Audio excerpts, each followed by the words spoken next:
Alleluia, Alleluia, Alleluia, Alleluia.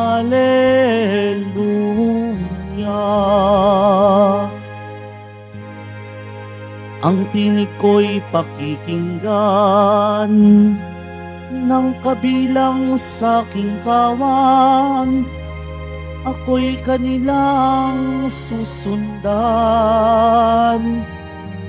Alleluia,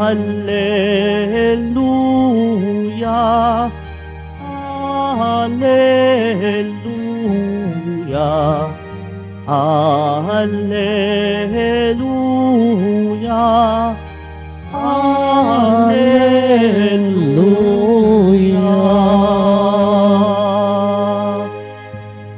Sumainyo ang Panginoon. At sumaiyo rin. Ang mabuting balita ng Panginoon ayon kay San Mateo. Papuri sa iyo, Panginoon.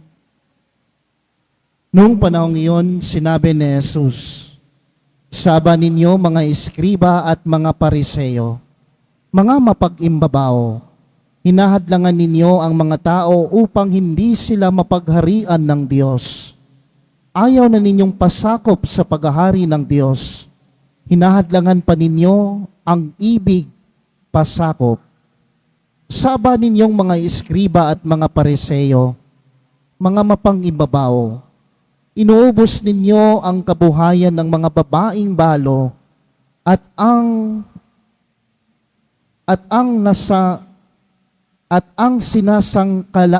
sinasangkala ninyo'y ang pagdarasal ng mahaba. Dahil dito, lalo pang bibigat ang parusa sa inyo. Saba ninyong mga eskriba at mga pariseyo, mga mapang-imbabaw, nilalakbay ninyo ang karagatan at ginagalugad ang buong daigdig. Mahikayat lamang kayo ng kahit isang hintil sa pananampalatayang Hudyo. At kung mahikayat na'y ginawa ninyong masahol pa kaysa inyo, kaya't nagiging ibayo ang dahilan para siya'y parusahan sa impyerno. Saba ninyong mga bulag na taga-akay, itinuturo ninyo na kung ipanumpa ninuman ang templo, walang anuman ito. Ngunit kung ang ipanumpa ay ang ginto ng templo, dapat niyang tuparin ang kanyang sumpa. Mga bulag, mga hangal, alin ang mas mahalaga? Ang ginto o ang templong nagpapabanal sa ginto? Sinasabi rin ninyo na kung ipanumpa ninuman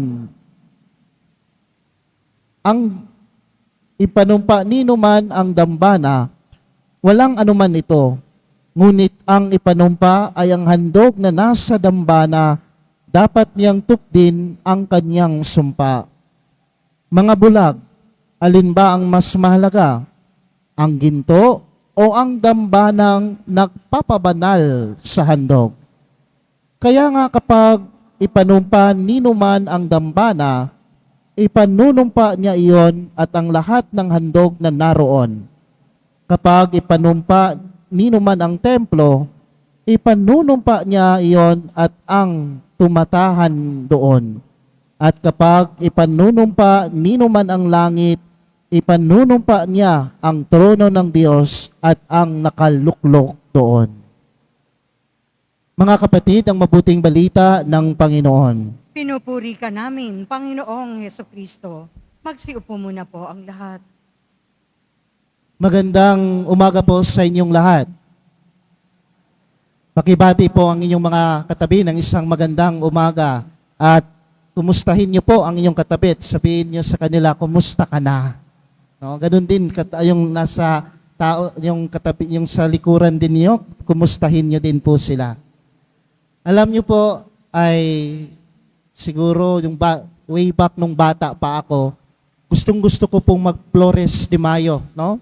Kapag tutungtong na po yung buwan ng Mayo, ay gustong-gusto kong pumunta sa kapilya o simbahan para mag-join o mag-attend ng Flores de Mayo.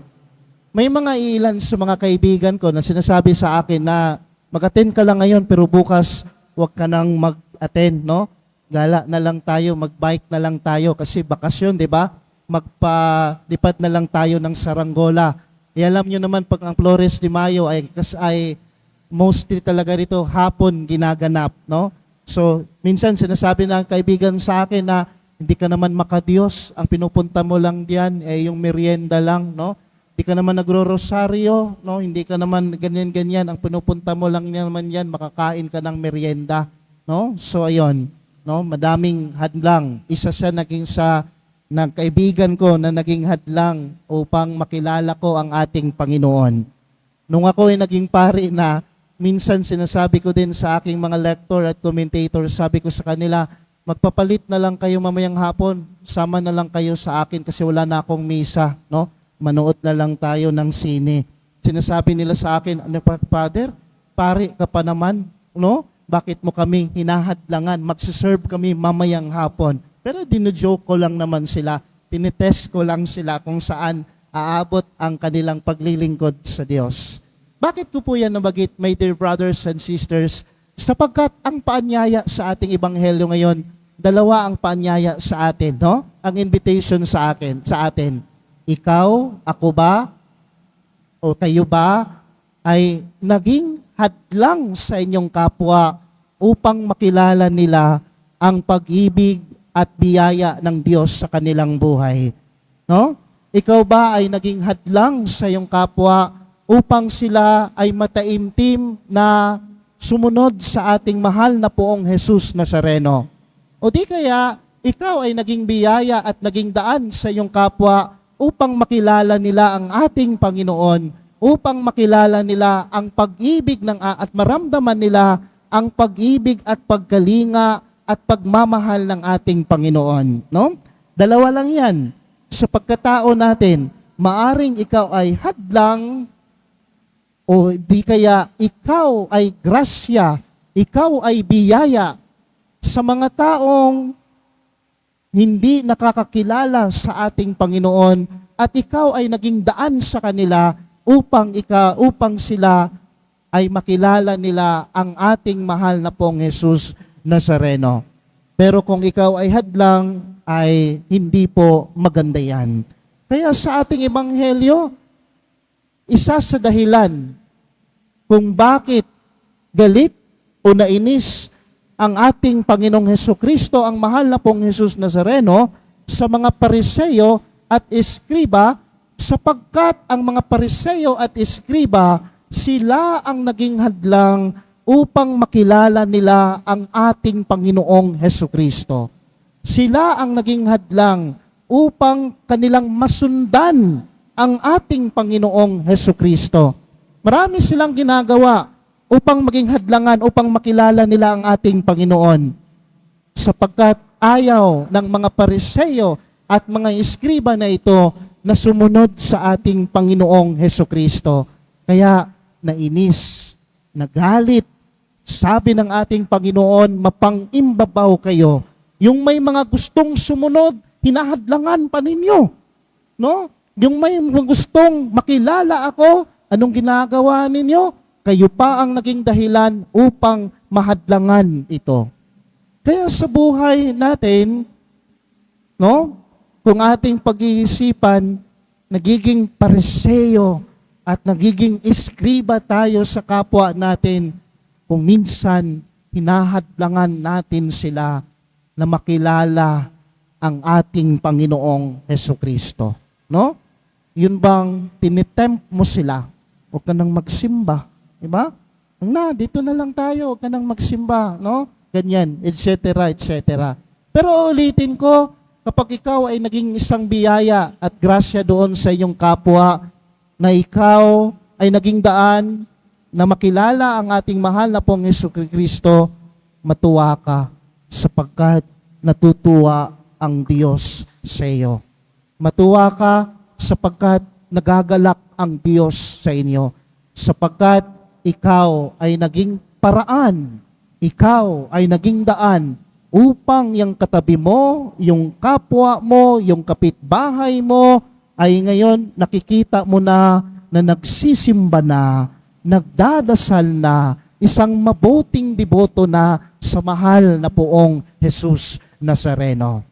Kaya mga kapatid ko ni Kristo, huwag din nating kalimutan yung mga tao na na naging paraan, na naging biyaya, na naging daan upang makilala natin ang ating mahal na pong Jesus Nazareno sa buhay natin.